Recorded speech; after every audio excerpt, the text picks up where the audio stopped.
तो hello everyone, welcome back.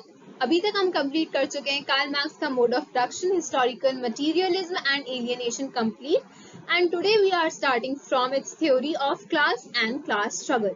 Class को हम अपने एक बेसिक कॉन्सेप्शन से समझ सकते हैं, जो कि है कास्ट का कॉन्सेप्ट। हम क्या बोलते हैं कि एक सोसाइटी है, उसको डिफरेंट कास्ट में डिवाइड कर दिया गया है, और जो वो कास्ट के जो लोअर स्ट्रेटम पे जितनी भी कास्ट है, उनको हमेशा एक्सप्लॉइटेशन को फेस करना पड़ता है। तो वही है, कार्ल मार्क्स भी सेम चीज बोल रहे हैं। उन्होंने यहाँ पे कास्ट को नहीं, क्लास को ऐसी चीज में बोला है। वो कहते हैं कि जो एक सोसाइटी है, उसको आपने दो क्लासेस में स्पेसिफिकली डिवाइड कर दिया है, एंड जो सबसे नीचे वाली क्लास है, मतलब जो सेकेंड क्लास है, उसको हमेशा एक्सप्लॉइटेशन को फेस करना पड़ता है। So class is central concept in Marx writing to understand society as a whole. कि अगर आपको सोसाइटी को समझना है, तो उसमें जो क्लास है उसका सेंट्रल रोल है मार्क्स की राइटिंग्स में, मार्क्स की थ्योरीज में। He says that class results from the relations of production which creates different positions. इसकी डेफिनेशन है कि a group of people sharing the same position in the process of production.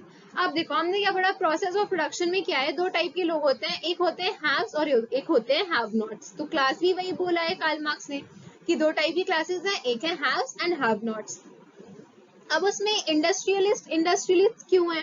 क्यों? Because they are owning the industries.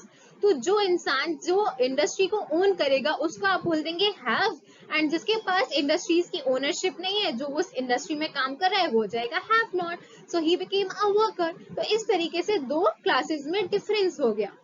अब जो Karl Marx है, वो ये भी कहते हैं कि जिस तरीके से जो इंसान है, a man is born in a society in which property relations have already been determined. जैसे कि हम कहते हैं ना कि जो आप कोई भी एक इंसान है, वो अपनी कास्ट को चूज नहीं करता। आप नहीं चूज कर सकते कि आपको ब्राह्मण पैदा होना है या फिर क्षत्रिय पैदा होना है। Okay, it totally depends on the birth कि आपको किस कास्ट के फैमिली मेंबर्स के बीच में आपका बर्थ हो रहा है। तो उसी तरीके से मार्क्स कहते हैं कि आप सिमिलर तरीके से अपनी क्लास भी डिसाइड नहीं कर सकते हो कि आपको किस क्लास को चूज करना है। ये आपके बर्थ के साथ से ही आपको मिलती है।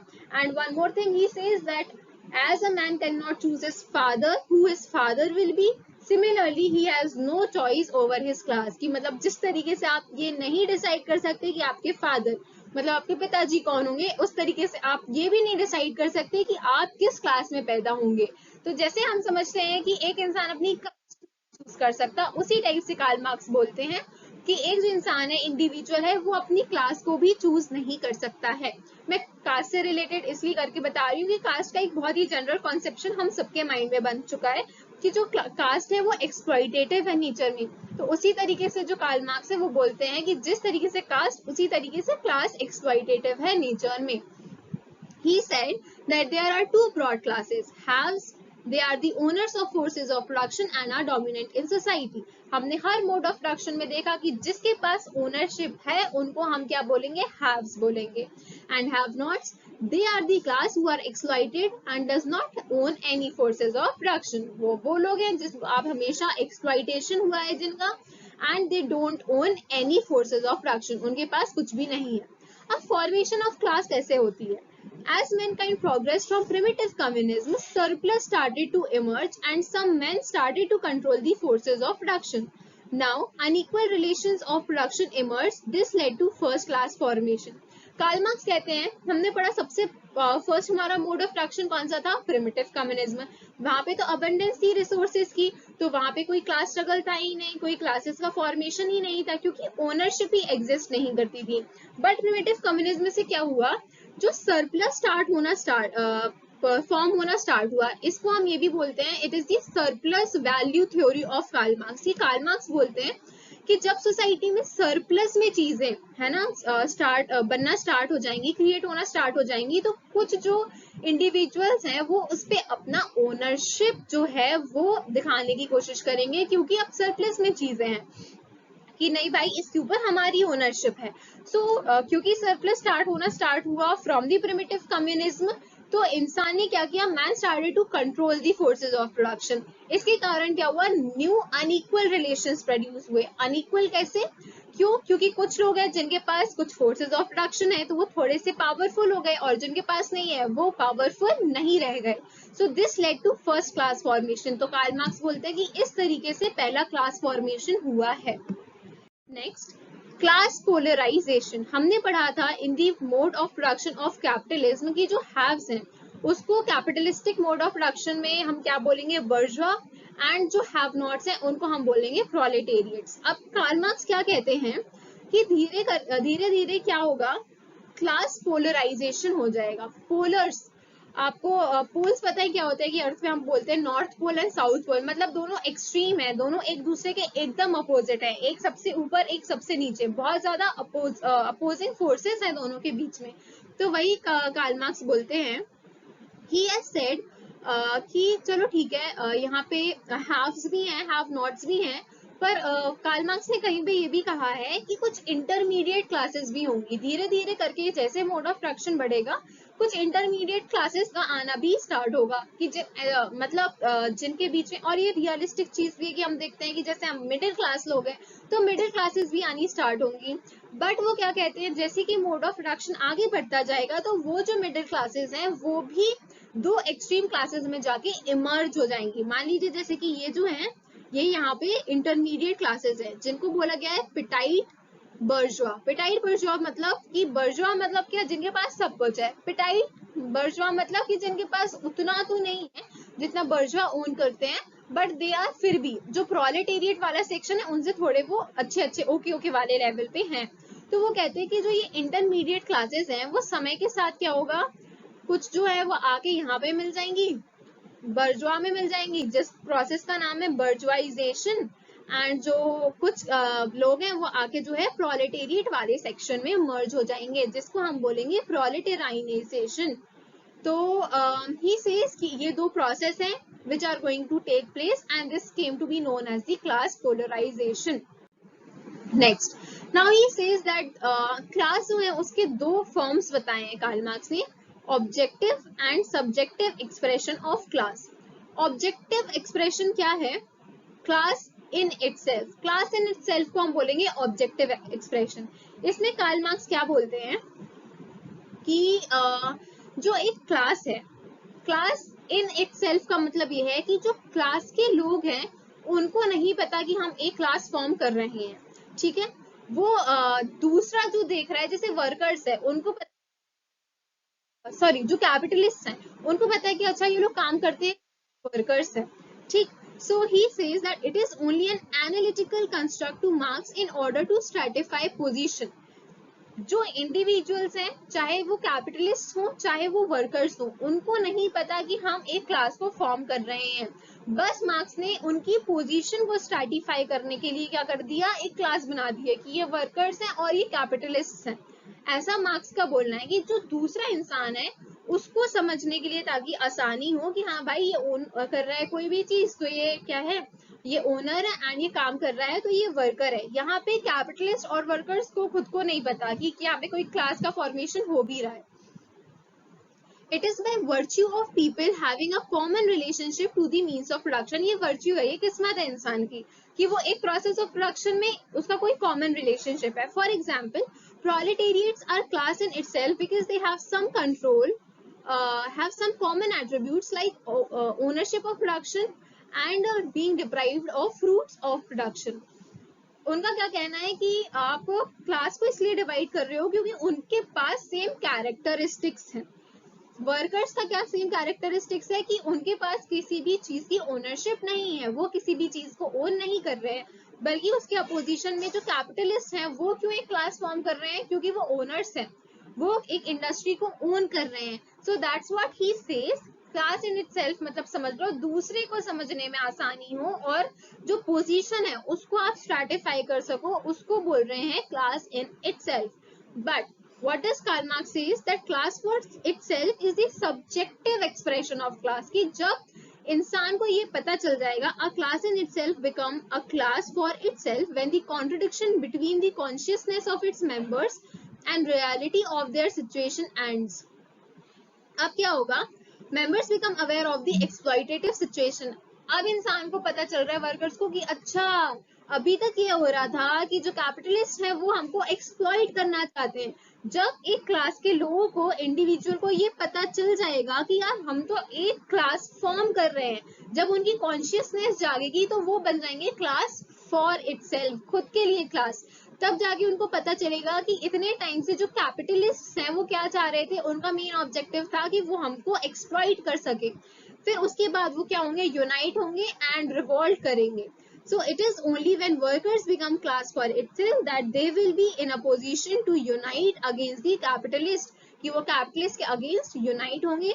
It is a phase which is a precondition for the change of mode of production to socialism। ये एक phase है, ये आपको बाकी मोड ऑफ प्रोडक्शन में नहीं देखने को मिलेगा। जब Asian slave mode of production में से एमओपी चेंज हो रहा है टू अनदर, मतलब फ्यूडलिस्टिक मोड ऑफ प्रोडक्शन में, तो वहां पे आपको क्लास फॉर इटसेल्फ देखने को नहीं मिलेगी।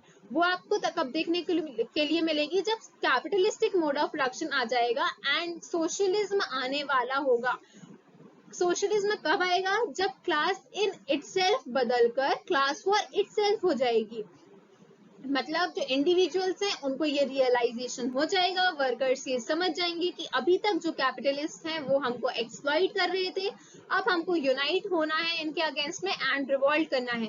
तब जाके जो सोशलिज्म है वो आ पाएगा। सोशलिज्म में हमने यही पढ़ा था ना कि जो वर्कर्स हैं, मतलब जो प्रोलेटेरिएट्स हैं, they are going to topple the capitalist. वो कैपिटलिस्ट को टॉपल कर देंगे, मतलब वहां से हटा देंगे, and the workers are going to own all the forces of production. तो यहाँ पे क्या होगा कि जो वर्कर्स है वो रियलाइज करेंगे कि हमको जो है यहाँ पे हमारा एक्सप्लॉइटेशन हो रहा है and we have to unite against the capitalist. तो फिर ये क्या है, प्री कंडीशन है सोशलिज्म के आने की। Final translation of class in itself to class for itself occurs only in communism. और जो फाइनल ट्रांसफर होगा क्लास इन इटसेल्फ का क्लास फॉर इटसेल्फ में, वो कब होगा, कम्युनिज्म में होगा। तो जो मार्क्स है वो यही कहते हैं कि जो एक क्लास है वो क्लास तब तक नहीं बनती जब तक जो उसके इंडिविजुअल्स हैं वो ये रियलाइज नहीं कर ले रहे कि जो सामने वाली क्लास है वो हमारा एक्सप्लॉइटेशन चाहती है।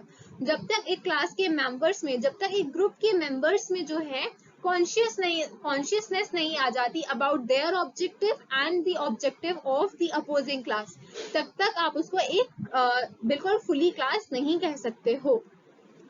So I hope it is clear to you people that class के जो है दो forms है, objective and subjective forms, class for itself and class in itself. So that's all about class. अब class struggle को क्या बोलते हैं Karl Marx? Marx see classes in society in terms of antagonistic cooperation. सारे mode of production में हमने पढ़ा है कि जो एक एमओपी है उसमें दो क्लासेस हैं, हैव्स एंड हैव नॉट्स। वो सेम प्रोसेस ऑफ प्रोडक्शन में क्या है, इन्वॉल्व है। उन दोनों के जो आइडियाज हैं वो टोटली डिफरेंट है, बट फिर भी वो साथ में काम कर रहे हैं। ऐसा क्यों? क्योंकि उनको किसी चीज को प्रोड्यूस करना है। सो दैट्स व्हाई इसको हमने समझा था कि इसको हम बोलते हैं एंटागोनिस्टिक कोऑपरेशन। तो जो ये एंटागोनिस्टिक कोऑपरेशन, यही तो क्लास स्ट्रगल है कि जो दो क्लासेस हैं उनकी जो आइडियोलॉजीज हैं, उनकी जो बिलीफ्स हैं, उसमें डिफरेंस है। So it become the class struggle between people. Class struggle is also inherent in Marxian conception of class. History of hitherto existing societies is history of class struggle. कि marks बोलते हैं कि जो history है पहले से जो चलती आ रही है सोसाइटीज की, उसी को हम बोलेंगे हिस्ट्री ऑफ क्लास स्ट्रगल। क्यों वो ऐसा बोल रहे हैं? क्योंकि हर एक मोड ऑफ प्रोडक्शन को मार्क्स ने समझा है कि वो एक सोसाइटी रही है। तो हर एक सोसाइटी क्यों चेंज हुई? क्योंकि उसमें क्लास स्ट्रगल था, है ना? तो तभी जाके एक नया मोड ऑफ प्रोडक्शन आया। Conflict between the two classes in every mode of production is the force behind historical developments. He says क्योंकि एक क्लास में, एक मोड ऑफ प्रोडक्शन में दो कॉन्ट्रास्टिंग क्लासेस हैं, दैट्स व्हाई उसके कारण क्या हुआ, हिस्टोरिकल डेवलपमेंट हुए। अगर मान लीजिए Asian slave mode of production में जो स्लेव्स हैं उनके साथ अगर एक्सप्लॉइटेशन नहीं होता तो क्या दूसरा फ्यूडलिस्टिक मोड ऑफ प्रोडक्शन आता? नहीं आता। तो दैट्स व्हाट ही सेज। क्योंकि हर एक मोड ऑफ प्रोडक्शन में क्लासेस का प्रिविलेंस है और क्लासेस के बीच में स्ट्रगल है, तो उसके ही कारण नए हिस्टोरिकल डेवलपमेंट्स हुए हैं। New things and new modes of production emerge as a result of class struggle. Same चीज, क्योंकि क्लास स्ट्रगल है इसलिए नया मोड ऑफ प्रोडक्शन आएगा। Now following are the main characteristics of the theory of class struggle. अब देखो हम क्या बोलते हैं, ये जो है ना, ये मैंने गूगल से लिया है because I want to enrich the material, because essential sociology जो है every one is studying it. So I am trying that whatever the additional material I can collect and inculcate into this particular content. So I'm trying to do it at my best. So we will study what are the main characteristics of the theory of class struggle. The very first thing is the development of proletariat. Proletariat का development होना क्यों? They created for them a common situation and inculcated in them an awareness of common interest. कि जो workers हैं वो अपने अंदर एक अवेयरनेस लेकर आएंगे, तभी तो क्लास स्ट्रगल होगा. द इम्पोर्टेंस ऑफ प्रॉपर्टी ना, यहाँ पे किसका इम्पोर्टेंस है? प्रॉपर्टी का ज्यादा इम्पोर्टेंस है, क्योंकि इंडस्ट्री कहाँ पे बनेगी? प्रॉपर्टी पे ही तो बनेगी. Economic and political power. Economic and political power किसके पास ज्यादा होगा? हाफ के पास होगा, प्रोलेटेरिएट्स के पास नहीं. पोलराइजेशन ऑफ क्लासेस, जो कि हमने पढ़ा, बर्जुआइजेशन एंड प्रोलेटेरियनाइजेशन होगा. दो क्लासेस जो हैं वो ही बचेंगी, इंटरमीडिएट क्लासेस का सफाया हो जाएगा. The theory of surplus value, वो हम पढ़ चुके हैं. क्यों? क्योंकि एक मोड ऑफ प्रोडक्शन में जब सरप्लस में चीजें प्रोड्यूस होने लगेंगी तब इंसान के अंदर क्या आएगी? ओनरशिप की फीलिंग आएगी. पॉपराइजेशन, जो प्रोलेटराइजेशन है ना, उसको हम प्रॉपराइजेशन भी बोलते हैं, या फिर हम ऐसे बोल सकते हैं कि पॉपराइजेशन मतलब है, according two marks, poverty is the result of exploitation and not of scarcity. Scarcity का मतलब क्या होता है? किसी भी चीज का एब्सेंस होना, किसी भी चीज का अभाव होना. तो कार्ल मार्क्स बोलते हैं क्योंकि पॉवर्टी इसलिए नहीं है सोसाइटी में क्योंकि रिसोर्सेज का अभाव है या फिर रिसोर्सेज का एब्सेंस है, बट इसलिए एग्जिस्ट करती है क्योंकि लोगों का एक्सप्लॉइटेशन हो रहा है. So a minority of owners enjoy leisure and have luxury. On the other hand, increasing mass poverty and exploitation. तो जो जितनी भी पॉवर्टी में रह रहे हैं लोग, उनको वो बोलेंगे उस प्रोसेस को पॉपुलराइजेशन. एलियनेशन हम पढ़ चुके हैं कि क्या होता है. क्लास सॉलिडारिटी एंड एंटेगोनिज्म ही हम पढ़ चुके हैं. क्लास सॉलिडारिटी मतलब बिल्कुल सॉलिड चीजें हैं कि यही वर्कर्स हैं एंड यही कैपिटलिस्ट हैं एक मोड ऑफ प्रोडक्शन में.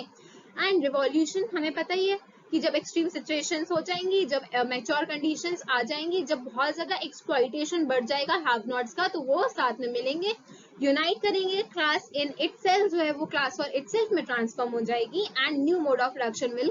आई hope that theory of class and class struggle is clear to you people. इसके जो अगला वाला वीडियो है उसमें we are going to study what is the mechanism of class struggle and what are the criticism of class struggle. And with that video we are going to end Karl Marx and we are going to start with Durkheim. So I hope you people are able to understand whatever I am explaining. So we'll meet in the next video.